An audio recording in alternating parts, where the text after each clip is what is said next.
My daughter, please, I'm so thirsty. Just one cup of water. Emily was filling her pot at the river when an old woman appeared from the bushes begging, "My daughter, please, I'm so thirsty." Just one cup of water. Emily poured her last drinking water into a cup and handed it to the woman. The old woman drank, smiled, and vanished into thin air right before Emily's eyes. The water Emily poured for the old woman turned into diamonds that filled her calabash. But when her stepmother tried the same thing, the goddess smiled and whispered, "Your heart is already stone. Let your body match it." In Umuahia village, where red earth met green palms, Emily woke to her stepmother's voice cutting through dawn like a machete. "Useless girl, the sun is up and you still sleep? Oya, get up and fetch water, 20 trips today." Beatrice, her stepmother, stood over Emily's mat in the boys' quarters where the girl slept among stored yams and old cooking pots. Ever since Emily's mother died 3 years ago, this had been her kingdom, a corner that smelled of earth and loneliness. "Yes, Ma." Emily rose, her 14-year-old body already aching from yesterday's work. Her father, Chief Okafor, travelled for business constantly. He never saw how his new wife treated his daughter. "And after water, you'll wash all the clothes, cook for the whole compound, and weed the entire garden." Beatrice examined her own manicured nails, the gold on her fingers catching morning light. "My own daughters are not slaves like you. They must rest for their beauty." Ah, the way this woman talked, as if her own daughters, Adana and Chisom, were not eating the food Emily cooked, wearing the clothes Emily washed. But Emily kept quiet. Silence was her shield. She gathered her clay pots and headed toward Mirin Kwo, the sacred river. The path wound through the village and she walked it like a ghost. Other girls her age giggled at the market, but Emily? She carried water while others carried dreams. See our Cinderella?" Mama Nkechi called from her stall, her voice mixing pity with gossip hunger. "Nay, that woman is working you like donkey-o." Emily managed a small smile. "I'm fine, Ma." "Fine? You're fine? Tufiakwa. Look at you, thin like broomstick, your wrapper torn, your hair like bird nest. And that Beatrice's daughters shine like Christmas lights, while you fade like old cloth." Mama Nkechi shook her head. "Your late mother must be crying in heaven. Please, Ma, I must go." "The water." Emily's voice cracked slightly. Mama Nkechi softened. "Go, my daughter, but remember God Day. He sees everything." At the river, Emily set down her pots. The water flowed silver and cool, whispering secrets to the stones. She loved this place here. She could breathe. Here, Beatrice's voice couldn't reach. She began to fill the first pot, watching her reflection ripple and break in the current. The reflection showed a girl with kind eyes and a tired face, a girl who still believed that somehow, somewhere, life held something more than carrying water for people who despised her.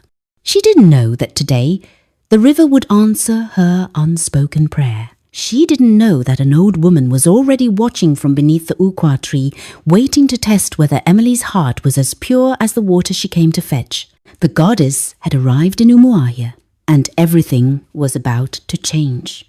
Emily had just lifted her second pot when she heard it, a voice like wind through ancient leaves.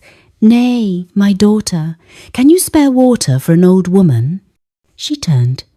Beneath the ukwa tree stood a woman so elderly she seemed woven from time itself. Her wrapper was faded, her back bent, her eyes cloudy with age. She held an empty calabash with trembling hands. "Ah, Mama, yes, yes." Emily immediately set down her pot and approached. "Please, sit, rest. I'll bring you water." Most girls would have hesitated this meant another trip down the steep bank. But Emily rushed to help, her own thirst forgotten. She filled the woman's calabash with the coolest, clearest water, then supported the old woman's shaking hands as she drank. "Nah, thank you. You have a kind heart." The old woman's voice changed subtly, growing stronger. "Tell me, why does a child so young look so burdened?" Emily smiled sadly. "It's nothing, Ma. Just my stepmother works me hard. But it's okay. I'm grateful for life." "Grateful? Even when treated cruelly?" "My mother taught me that bitterness is heavier than any water pot. She said to stay kind even when others are wicked, that kindness is its own reward." Emily's eyes glistened. "Though sometimes, Ma, I wonder if she was wrong. Sometimes I wonder if kindness just makes me a fool." The old woman studied her with eyes that suddenly didn't seem cloudy at all. "Help me home, child. I live just beyond those bushes. But my water, Beatrice, will beat me if I'm late. Please, I'm too weak to walk alone." "En May?" Emily looked at the sun climbing higher, calculating the punishment awaiting her.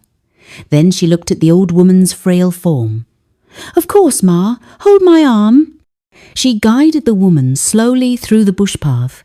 It took 20 minutes of wrath she'd face later, but she couldn't leave an elder struggling.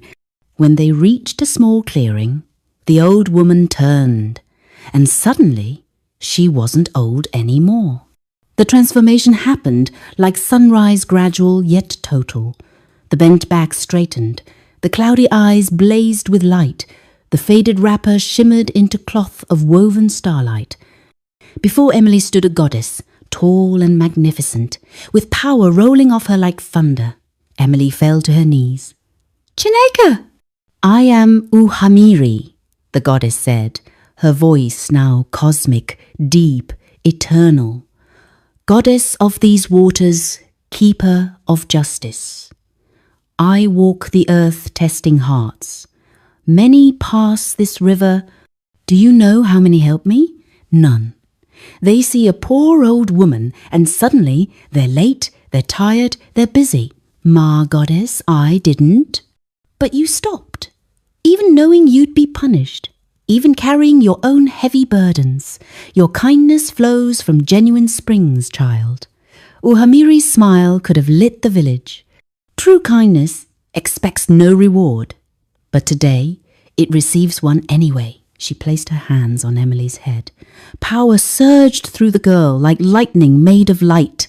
"From this moment, every time you fetch water from my river, it will transform. The liquid will become precious stones, diamonds, rubies, emeralds.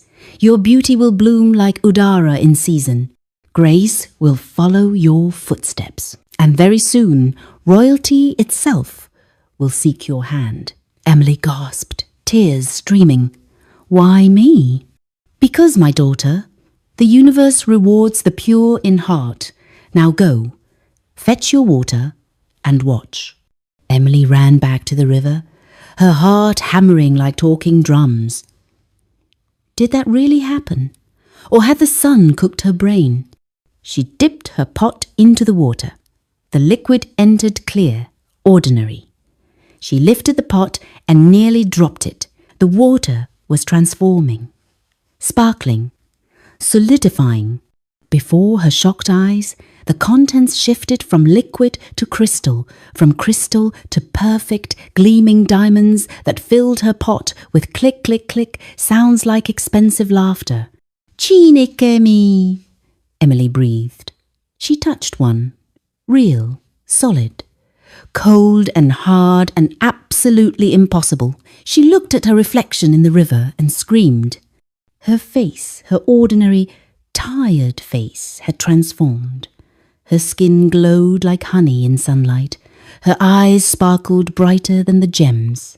Her hair, previously rough and neglected, now fell in glossy waves. Even her torn wrapper seemed to drape with sudden elegance. "Kai! This one don't pass ordinary," she whispered. The walk home took forever, and no time at all. Villagers stopped mid-sentence. Maman Kechi's jaw literally dropped. "Emily? Emily?" Ah, what didn't happen? You fall inside Blessing well? At the compound, Beatrice was pacing, rage ready. So you think you can waste my entire morning? She turned. The words died. Her stepdaughters, Adanna and Chisom, emerged from the main house. They froze. Their precious looks, carefully maintained with creams and pomades, suddenly seemed ordinary next to Emily's radiance. What did you do to yourself? Beatrice whispered, something like fear creeping into her greed-sharpened eyes. Emily said nothing. She simply poured the pot's contents into the storage drum. Diamonds, rubies, emeralds. They cascaded like rainfall made of fortune, clattering into the drum with sounds that made Beatrice's eyes bulge like overripe udara.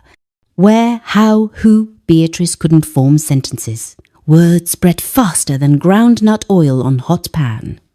By afternoon, the compound was crowded. Chiefs came, elders came, and somehow news reached beyond Umuaya, travelling on gossip wings to the neighbouring kingdom.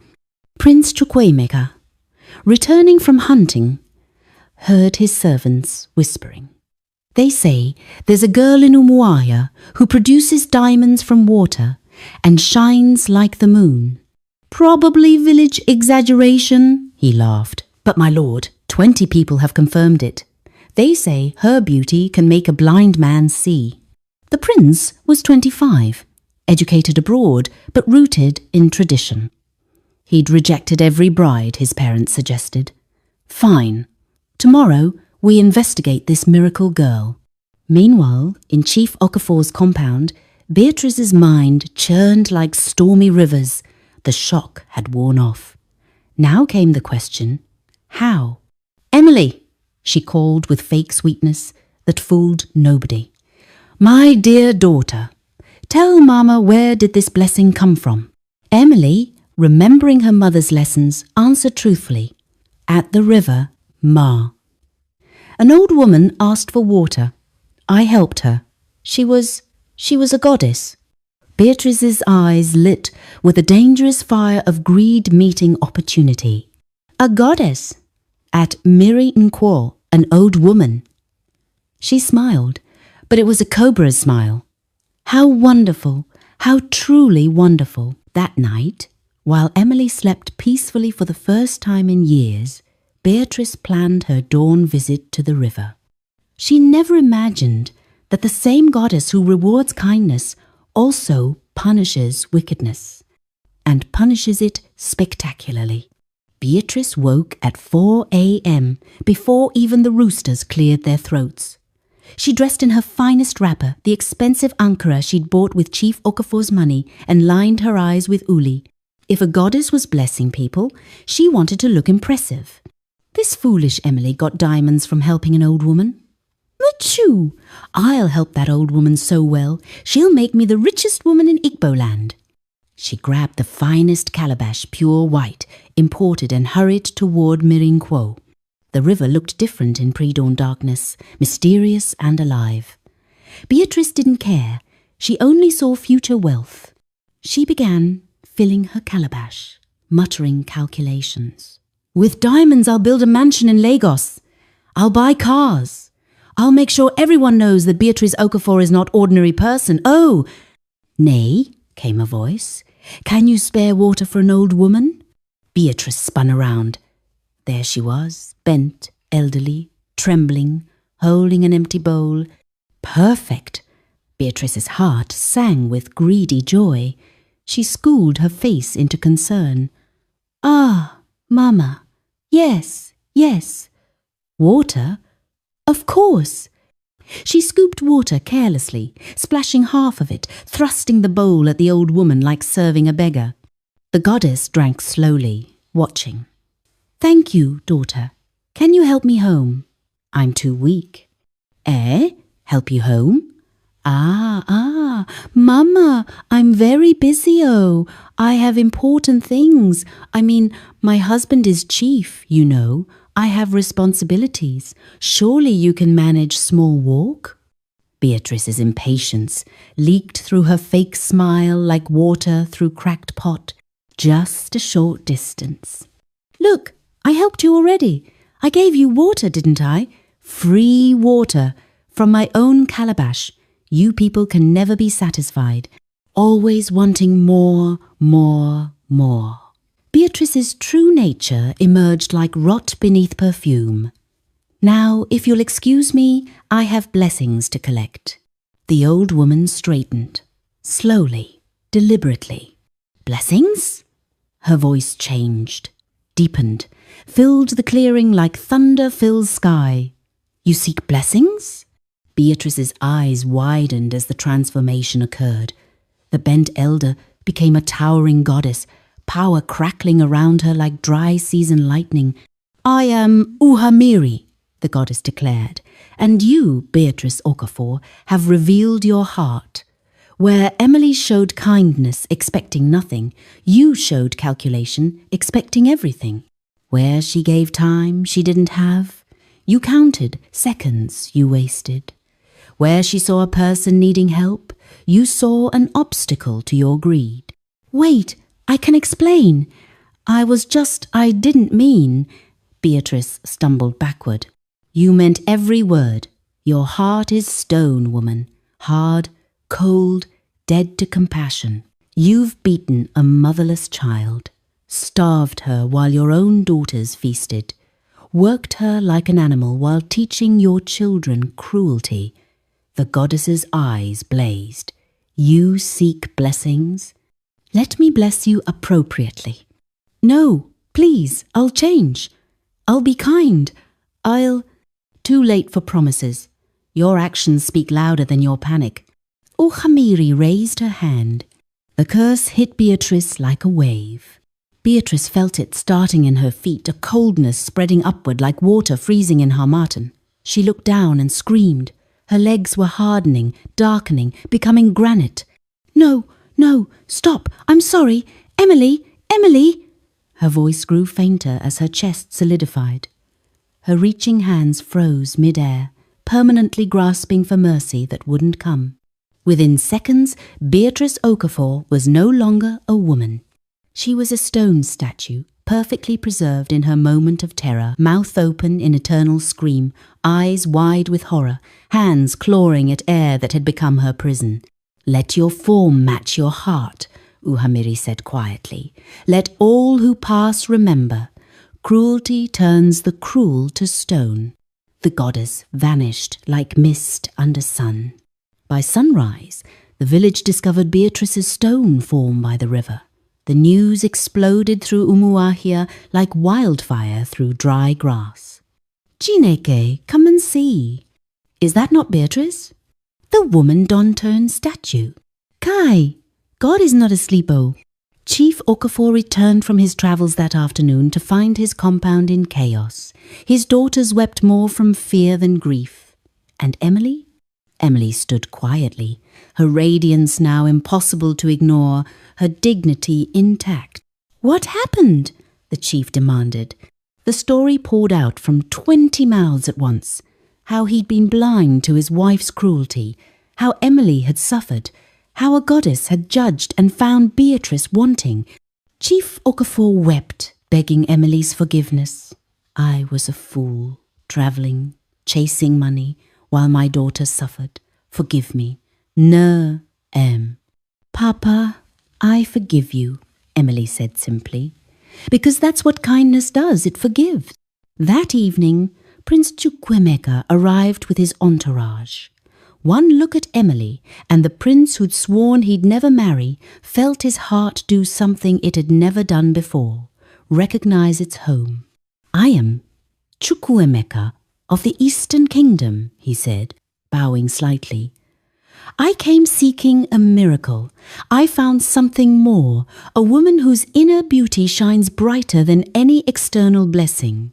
Their courtship was swift, their marriage magnificent.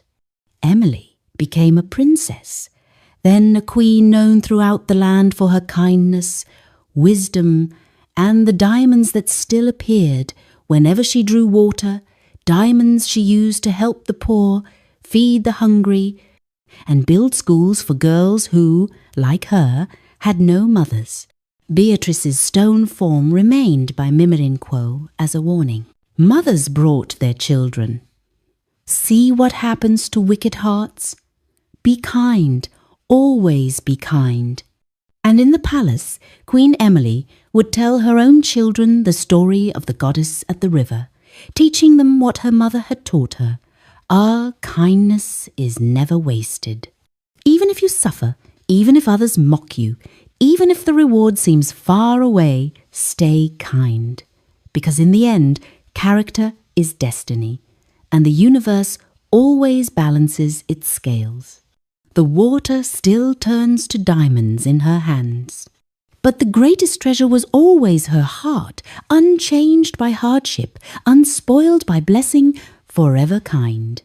Moral lesson. True kindness flows from a pure heart that gives without expecting reward, while cruelty and greed ultimately transform the wicked into monuments of their own hard-heartedness. The universe rewards genuine compassion and punishes calculated wickedness, teaching us that our character determines our destiny far more than our circumstances ever could.